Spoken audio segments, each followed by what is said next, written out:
Mr. Rose busted Rose speak.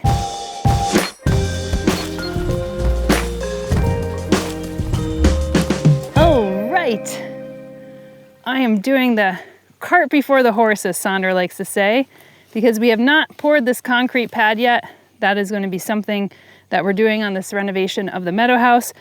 But I came back this way because it's too much in the shade in the front house. But these plants are actually going to go to the front of the house, hence some of this beautiful terracotta pots that we have here. I actually cleared out one of my anthuriums and put it into another pot in order to clear this out for this limequat. So I have a limequat and I have a kumquat tree. So in one of my earlier videos, I highlighted a calamondin orange, and I thought it would be nice to have like a little group of citrus trees.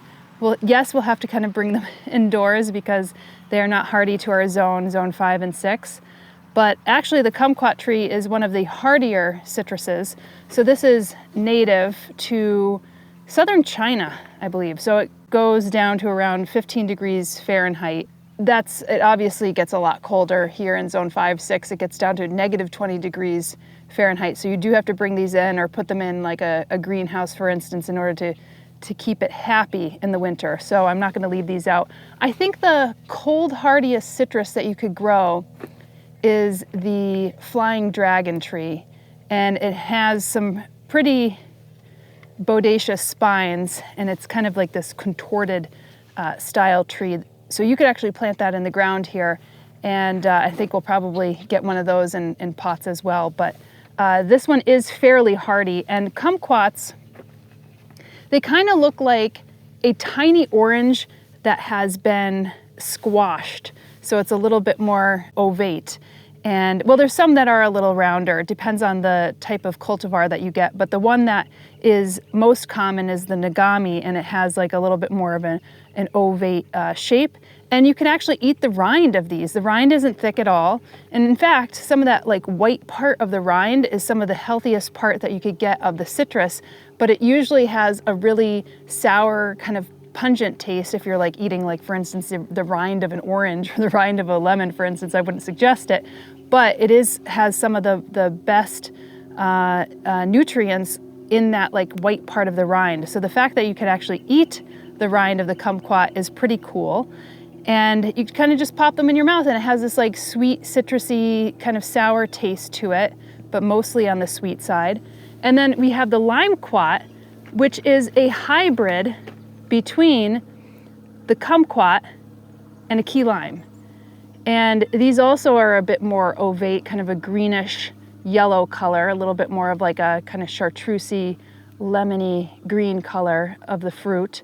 And they grow much larger than the kumquat. The kumquats are only like, yay big, maybe like 2 inches. And these get a little bit more robust, and again, perfect for cooking. So if you like have cod or salmon or anything like that, it's really nice on fish. You could scrape the rind and use that as a kind of a nice flavoring as well. Some people use it in, beverages, but drinks, alcohol, but I don't drink alcohol, so I wouldn't use it as that. I'd mainly use it in cooking. I'll take these off, bamboo stakes. I like to actually keep these because I think we'll probably do some bee homes with these, which is nice. But I'm going to just plant these in here, and they're quite small trees. They're smaller than the other tree that I had received, and they'll be easier to move because I'll be moving them in or out. So that's something that you should probably keep in mind when you're thinking about your citrus. If you live in a grow zone that's colder than it could grow in, so like say under a zone 8, then you're going to want to plant them in a planter that you can move in and out more easily. And you may not want to use terracotta. I like to use terracotta because, again, citrus trees don't like to be in wet feet. And if you remember last time, if you saw that video, I ran out of perlite, and I got a little bag of perlite now. So I'm going to be using that in with my potting medium just to give it a little bit more drainage. So I highly recommend that. You could go with any type of citrus mix. I'm just going with this potting medium because I have it with what's left. And I'm going to just use this right now. And I'll mix the perlite in with it. You can see that there's perlite in this mix already, which is really helpful and useful. But I always like to go a little bit more on the perlite. Get the dust away and just kind of move that in like that.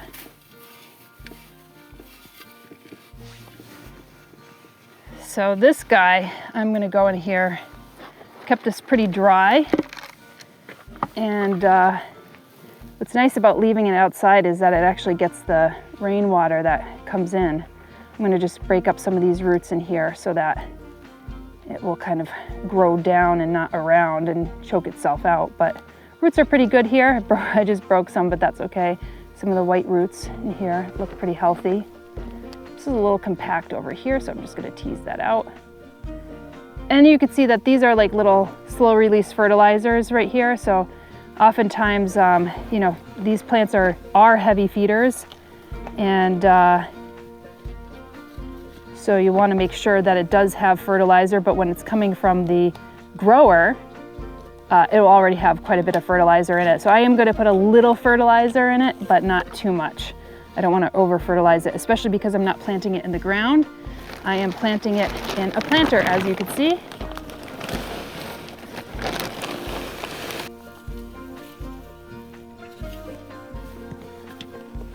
Now I'm going to try to remove this because I want to make sure that this is able to stand on its own.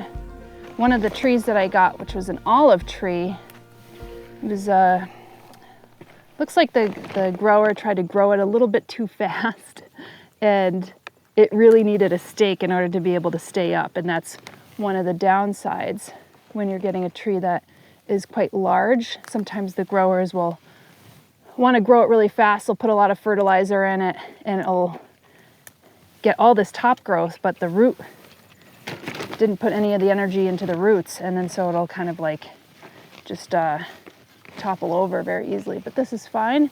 And it looks like it was cut a little strangely, like it looks like the top got cut off, and so now it's branching out this way, but it doesn't have a branch out this way. So it'll be interesting to see as this ages what the growth structure is going to be like. And just add more soil in here because you want to get it up to that right where that root zone is. You can see the graft is right around here. So this is where they grafted it and they cut off the graft, but you can see the root zone is right here. So I want to be able to cover up those roots. And then we'll water this in. Like I said, even though citrus doesn't like a tremendous amount of water, you want to water it in, and you want to water it in thoroughly so it gets all that oxygen down to the base of the roots, which is where it actually picks up some of that water and the nutrients. And you want to make sure that the soil is compressed slightly so you're getting some of the air pockets out. And then as you're kind of watering it in, it will set the roots down and really set the plant into the pot. So I'm lightly compressing. I'll put a little bit more on the top just to cover some of those top roots. And if you have a tendency to water and you don't have like a little rose on top of your watering can, or you're like using a hose and you accidentally have it as a hard spray, then you might actually kick some of the soil out. So you might have to, in some of these cases, especially with planter pots, put a little bit more top dressing on the top. So that's one. We'll move that over here. And we'll go on to the kumquat. Now this is funny. It has like a nice spider web on top. Sorry about that, Mr. Spider. So I could probably plant this up pretty high because this one is, you know, doesn't have a long root system. But I'll have plenty of space for it to grow down into.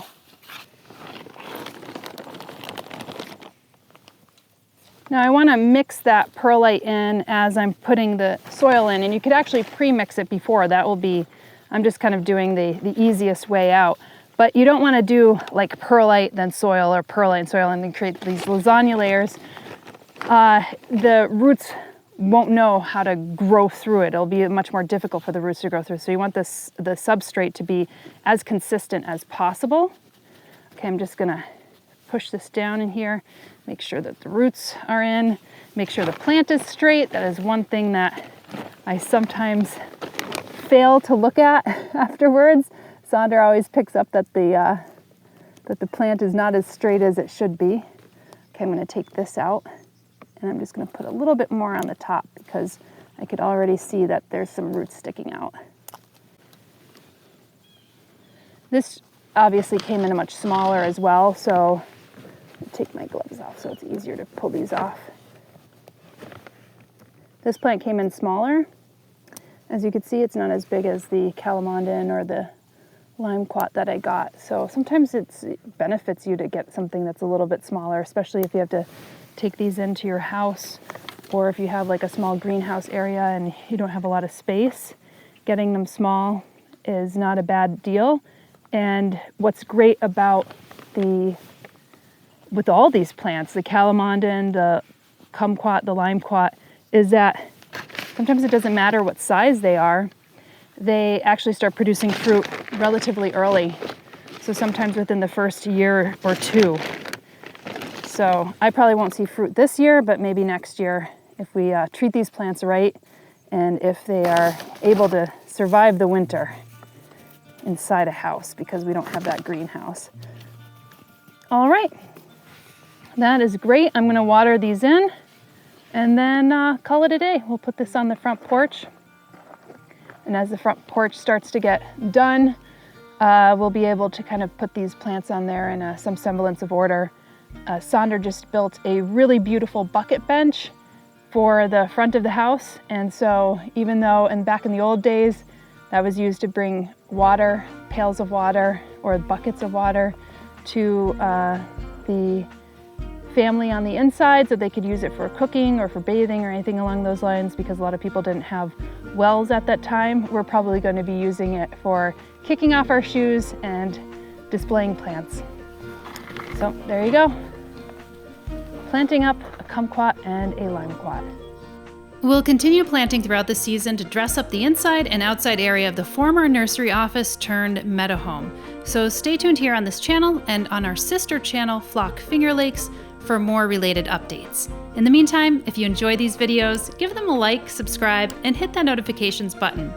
1% of our Google AdSense revenue is donated to plant conservation initiatives, so all your support is very much appreciated. In addition, you could check out our suite of online houseplant courses like the Houseplant Masterclass, Houseplant Basics, the 125 Houseplant Care Spreadsheet, and more. You could find out all that information at homesteadbrooklyn.com and on houseplantmasterclass.com. We'll see you in the next video here.